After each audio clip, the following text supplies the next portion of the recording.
America di Israel makoy sa Iran ki marung da kari leiri karam bakachin da kari leiri makoy na sari se kari no kari tauri bano hai base asum tayeng sindura leira prakhang denga si de anau paom go thorak le madudi Iran ki marung da arot pakulai khufia device weapon adugumba leisni ama sung madugumba weapon pithibi kai du sulaite America du sulaite Britain da sulaite aduna masiga fam se mi pro hairim late sine America masamak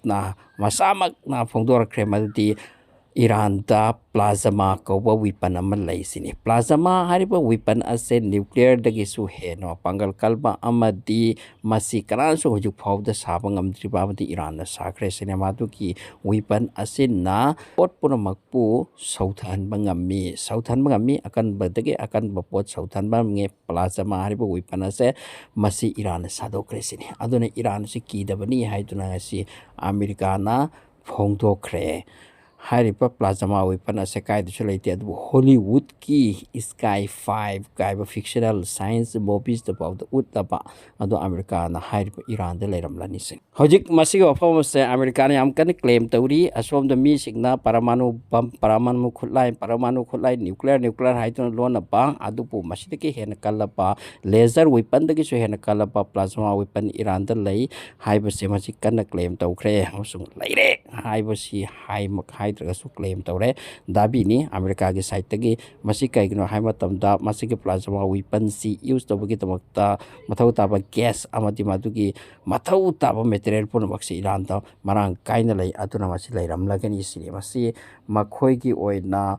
dawa ni atuka leiriba leitra mati Iran gi private khangte asum haina lei hajen naraka wi laser weapon da gi so hena kanba nuclear weapon da gi hena kanba hojik ke nuclear se Iran na ti sade haira pani na akal bo tongam tara plasma weapon de ke do sari mo leiram bra ma sisu sabo iram gani haira ka ma si ta tainara ga to dori bra maram di makhoi gi mansuba makhoi gi plan da middle east ki country taret loisin bagi makhoi plan ama loi lei hairi masida only Iran te ngai ra hingdan lehori se atai loi thokra 9/11 ki attack adu ke matung da so Iran asida mathang target to bagi masi ki do sing pisal li pra madu su khanda tabdi apona te makhoi kok ni dana evil genius aduga chingna di chingna roi to America na su Israel na su chingna pham thokpani maram de makhoi gi IRGC gi chief sing achou chou ba sing asina hai chawna phongi madudi aikhoi khutta du khutlai lei madudi madugi maram dana khoi na khallu tapa amasung madu puthora din khoi khangani haira pani na Israel kokchi ki taseng kari dai rabano ai dun makhoi ju country amti oi bani na asom da America su chingnari kari makti makhoi de sakrama so asom haidun lei rabani na makhoi ase laser weapon da ki hendo atuna ade nuclear weapon da ki hendo atuna plasma weapon sakra poire haibasi khangba tabani adu ngasi di claim torak lai Iran na masan yam haijaidana aikhoi khutta ya adu gumba pot chu khrai yam lai kaina adu ngasi chingna bi maram no oram si yai haji hairak lese natra kari khangna hairak libono natra tasengna weapon ase lai rabra adu arbdi Iran ta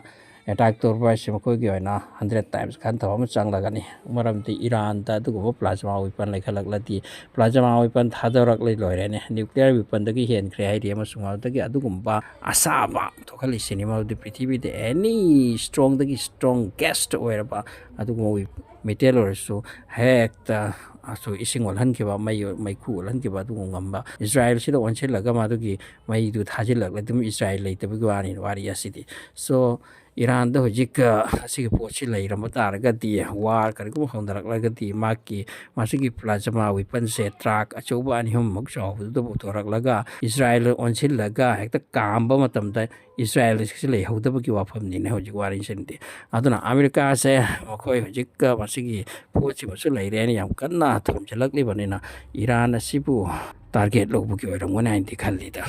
lai su lai ram moi da tha jade da asini plasma weapon gi news ma